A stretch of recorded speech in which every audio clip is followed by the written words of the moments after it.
बहू का पैसा। शादी एक ऐसा बंधन जिसमें जीवन भर आदमी खुशी खुशी बनने को तैयार होता है। लेकिन क्या हो जब शादी मन मुताबिक ना हो तो? शादी के अगले दिन मीना, सासू माँ वो ये मुझसे बात नहीं कर रहा है, क्यों, क्या हुआ? क्यों? तेरा पति तुझसे शादी के अगले दिन ही बात नहीं कर रहा तो तेरी ही कोई गलती होगी ना। अब मैं क्या बोलूं इसमें? और क्या, भाभी भैया ने तो खुद आपको पसंद करके शादी की है, अब क्यों बात नहीं कर रहे हम क्या जाने। मीना समझ नहीं पाती कि आखिर उसकी क्या गलती है, क्योंकि शादी के अगले दिन ही पति उससे नाराज हो गया है। तभी वहाँ मीना का पति रवि आ जाता है। माँ जल्दी से खाना लगा दो, ऑफिस जाना है। अरे बेटा, कल ही तो शादी हुई है तेरी, आज बहू को जरा घुमा ला कहीं है। बेटा माँ को घूरता है और वहाँ से चला जाता है। न जाने क्यों मीना को एहसास होता है कि उसके साथ जो हो रहा है उसके बारे में सब जानते हैं सिवाय उसके।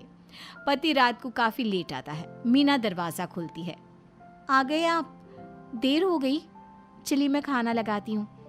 रवि कुछ नहीं कहता, वो सीधे कमरे में जाता है और सो जाता है। मीना रवि के पीछे पीछे जाती है। क्या हो गया, आप नाराज क्यों हैं? सब ठीक है ना? देखिए मुझसे कोई गलती हुई हो तो बता दीजिए। रवि फिर भी कुछ नहीं कहता और मुंह उधर करके सो जाता है। फिर अगली सुबह, माँ नाश्ता पैक कर दो, मैं बाहर ही खा लूंगा। अरे बेटा, रात को बहू ने भी कुछ नहीं खाया, तू देर से आया तो। रवि मीना की ओर देखता है। डरी सी सहमी सी मीना का चेहरा ध्यान से रवि ने शायद आज ही देखा होगा। मैंने किसी को खाने से मना नहीं किया, ना ही जरूरत है किसी को मेरा इंतजार करने की। ये बोलकर रवि निकल जाता है। मीना रवि की बात सुनकर रोने लगती है। रोते रोते वो सास से कहती है, माँ जी बताइए ना क्या बात है, क्यों ये मेरे साथ ऐसा व्यवहार कर रहे हैं? शादी नहीं करनी थी तो ना कर दे, क्यों की शादी इन्होंने? मैं पसंद नहीं थी क्या इन्हें? ए लड़की देख, ज्यादा ड्रामा करने की तो जरूरत नहीं है।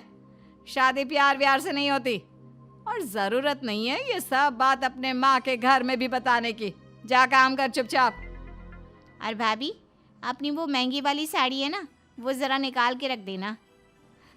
पर वो तो मैंने सोचा था कि उनके साथ बाहर कहीं जाऊंगी तो पहनूंगी, अभी तक मैंने एक बार भी नहीं पहनी है। अरे वो कहाँ पूछ रहा है तुझे, वो तो तेरे बाप के पास पैसे ज्यादा थे तो मैंने कर दी तेरे घर मेरे बेटे की शादी। बाकी तुझे नहीं पूछेगा वो, जा जाकर साड़ी लेकर आ। मीना को गुस्सा आ जाता है। वो पति को फोन करती है और सास की सारी बात उसे बोलती है। देखो आज के बाद मुझे फोन मत करना, और अगर मेरे घर में ठीक नहीं लग रहा है ना तो तलाक दो और निकलो यहाँ से। रवि फोन रख देता है। शाम को जब वो घर आता है तो काफी गुस्से में होता है। माँ इस लड़की को बोल दो अपने घर जाए। हाँ हाँ, वो घर जाएगी तो तेरी बहन की शादी कैसे होगी? और जो सामान लेकर ये आई है ना, सब चला जाएगा। खुद के बस की कुछ है नहीं, माँ ने जो जुगाड़ किया है उसे भी खराब कर दे। मीना समझ ही नहीं पा रही थी कि उसके साथ क्या हो रहा है। तभी घर में मीना की ननद को देखने लड़के वाले आते हैं। मीना चल अंदर जा, खाने पीने का इंतजाम कर। और हाँ, वो तेरा हार है ना महंगा वाला, वो दे देना रीटा के गले में डालने के लिए। मीना भी सास के कहे का पूरा पालन करती है। उधर लड़के की माँ, क्या बात है बहन जी, आपकी तो बहू भी है ना, वो दिखाई नहीं दे रही। अरे ये जो खड़ी है मेरी बहू ही तो है। अच्छा क्या, मुझे तो लगा नौकरानी है। कैसी मैली सी है और काम भी कितना कर रही है। वो क्या है ना, गरीब घर की लड़की है। वो तो हम चाह रहे थे कि किसी गरीब का भला हो जाए तो इसे ले आए। जा मीना बेटा अंदर जा और साड़ी बदल कर आ। हाँ। मीना सास की बात सुनकर हैरान हो जाती है। वो सोच लेती है कि वो आज तो पता लगा कर ही रहेगी कि नए नए ससुराल में उसके साथ ऐसा व्यवहार क्यों किया जा रहा है। वो रोते हुए कमरे में जाती है और गुस्से से पति से कहती है, देखो तुम्हारे घर मेहमान आए हैं, मुझे मजबूर ना करो कि मैं कोई तमाशा करूं। तुम्हारी माँ सबके सामने मेरी बेइज्जती क्यों कर रही है? पति फिर भी गुस्से में ही रहता है। वो मीना से ठीक से बात ही नहीं करता। माँ ने क्यों कहा, क्या कहा, मुझसे क्यों पूछ रही हो, मुझे क्यों परेशान कर रही हो? पूछो उन्हीं से। वैसे भी मैं तो तुमसे शादी करना ही नहीं चाहता था। वो तो तुम्हारे पापा ने मेरी माँ को पैसों का लालच देकर शादी करवा दी मेरी। मैं तो किसी और से। फिर न जाने मीना के पति को क्या होता है, वो शांत हो जाता है। क्या किसी और से? बोलिए ना क्या। तभी सास की आवाज आती है, मीना जरा चाय ले आना। मीना पति की बात को बीच में ही छोड़कर वहां से चली जाती है। वो जैसे ही मेहमानों के पास चाय लेकर जाती है, तो आपकी बेटी ने ये जो हीरो से जड़ा हार पहना है, ये उसी का है ना? वो क्या है ना, शादी के बाद तो बहू अपना सामान लेकर ही आएगी ना। सास मीना की ओर देखती है। अब हाँ हाँ उसी का है। वो क्या है ना, हमने ये वैसे तो बहू को दिया था, लेकिन शादी के बाद तो ये बिटिया का ही होगा। वो लोग शादी तय करके चले जाते हैं। और फिर बहू, माँ जी, ये हार मेरी माँ की आखिरी निशानी है, मैं ये किसी को नहीं दूंगी। वैसे भी माँ के बाद उनकी यही निशानी है मेरे पास। मीना बात कर रही होती है कि तभी पति आ जाता है। माँ मैं जा रहा हूँ। रुक, पहले इस लड़की का हिसाब किताब करते। मेहमान इसे नौकरानी समझते हैं, फिर भी मैंने अपने घर में रखा है। एक हार के लिए बहाने कर रही है, तो इसे तो इसके बाप के पास ही छोड़ा। पति मीना की ओर देखता है। हालात देखकर सच में वो नौकरानी ही लग रही थी। फिर उसकी नज़र दीवार पर उसकी और मीना की शादी की फोटो पर जाती है, जिसमें मीना किसी राजकुमारी से कम नहीं लग रही थी। भाई भाई मेरी शादी पक्की हो गई। अब भाभी, अब ना जल्दी से मुझे घर का सारा काम सिखा दो। अरे तू क्यों सीखेगी काम?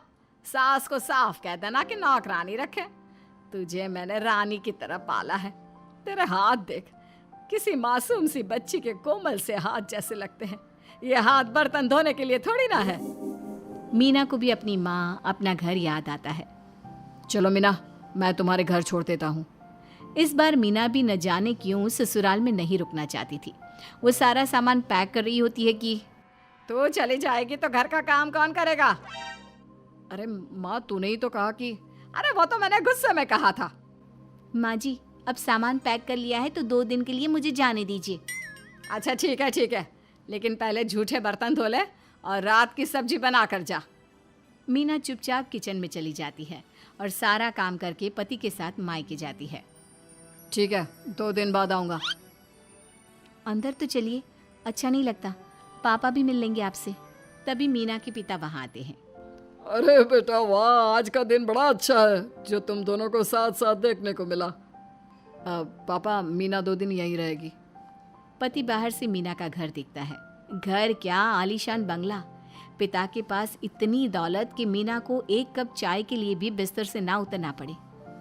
लेकिन फिर उससे मीना की शादी क्यों हुई, वो नहीं समझ पा रहा था। पति चला जाता है। 2 दिन बाद, बेटा मीना की तबीयत खराब है, बोलो तो 1-2 दिन और रख लूं? हाँ, मीना जब तक चाहे वहाँ रह सकती है। मीना की सास बेटी की बात सुन लेती है और फोन छीन कर कहती है, अरे नहीं भाई साहब, यहाँ तो मीना के बिना काम ही नहीं चलता। आप उसे वापस भेज दें। और ठीक है, मीना के साथ मैं उसकी छोटी बहन को भी भेज रहा हूँ, कुछ दिन उसका ख्याल रख लेगी।